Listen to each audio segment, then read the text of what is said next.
Hello everyone. This video is for our job analysis assignment, which is the very beginning, where I believe the assignment specifically says identify jobs needed in establishment.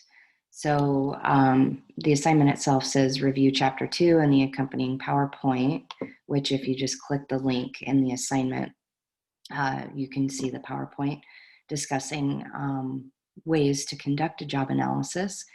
And the assignment specifically asks for you to create a list of jobs and the specific duties that are going to be required for each within the following concept. What I did was I listed out a type of concept for you to review.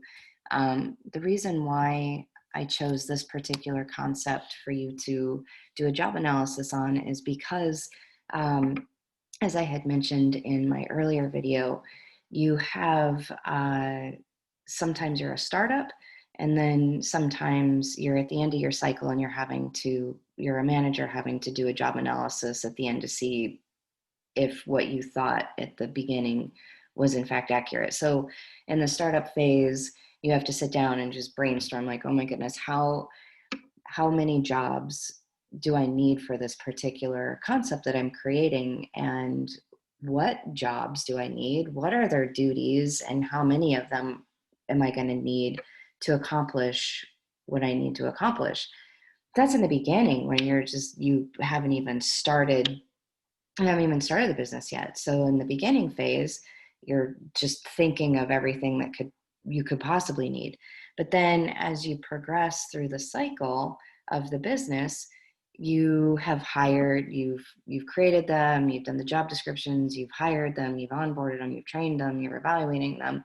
Now at the end, you're like, oh my goodness, okay, do I actually need all of these jobs, or do I need more? Do I need to create it? So you're constantly doing this job analysis, if you will, where you're determining the types of jobs that you need in your establishment and how many of them and what their specific duties are. This is an ongoing process. So the concept that I chose for this particular assignment is one that's kind of a hybrid of that, actually. So you're going to have a little bit of the feeling of what it's like to think of jobs that you would need at the beginning of a concept, because this is actually um, a restaurant that was an existing concept but is changing into a new type of concept. So you're going to get that feeling of what it's like to start in the very beginning phase of what jobs would I possibly need for that type of a concept. But then you're also getting a feel of what it's like on the back end, where you're working with a concept that's been around for a while, or a establishment that's been around for a while, where you have an existing labor force. So in this case, it was more of a fast casual type of establishment where it's been operating for a while. You already have staff, you have front of house, you have back of house, you have managers, you have dishwashers, you have all those people already, based on a fast casual establishment. But now the restaurant owner wants to elevate in scale and wants to go not quite fine dining, but a little bit more upscale.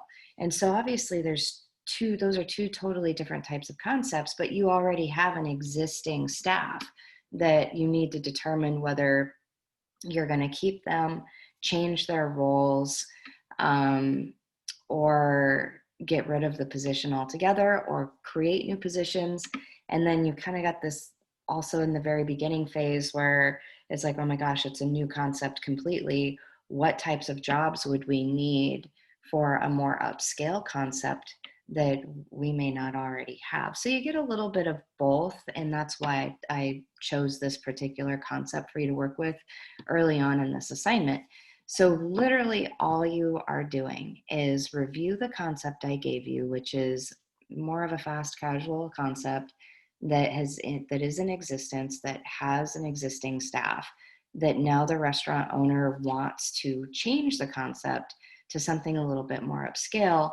You need to think about what jobs you're going to need for that concept. Think front of house, think of back of house, all of it across the board. I want you to think about every possible job that you're going to need.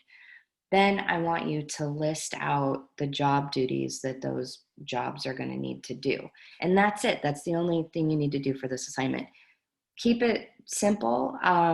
Doesn't need to be in an essay form. You can even just bullet point it. You can say, hey, um, we're going to need line cooks, and just bullet point under line cooks. These are all of the duties that we're going to have the line cooks do. And then this is how many line cooks that we need. And then you can say, okay, and we're going to need servers. These are going to be all of the duties of the servers. And this is how many servers we think we're going to need. Similarly, dishwashers, what are those duties? Prep cooks. Do you think you're going to need prep cooks, or do you think your line cooks are going to be able to take care of everything? So that's where you're going to start figuring out all the different duties that each position is going to do. You'll find that like prep cooks and line cooks will tend to have duties that overlap. Do you want bussers and food runners and servers, or do you think that servers can do more and you don't need to have maybe a food runner, but you probably like to have a busser? I don't know. Those are going to be the decisions that you have to make. So anyway, review the PowerPoints. It discusses a little more in depth on how to conduct a job analysis, but it's pretty straightforward what I just explained to you. And then I will set up office hours on Friday to go over all of your questions, and we can discuss it. And then of course I'll record those as well. All right, see you soon.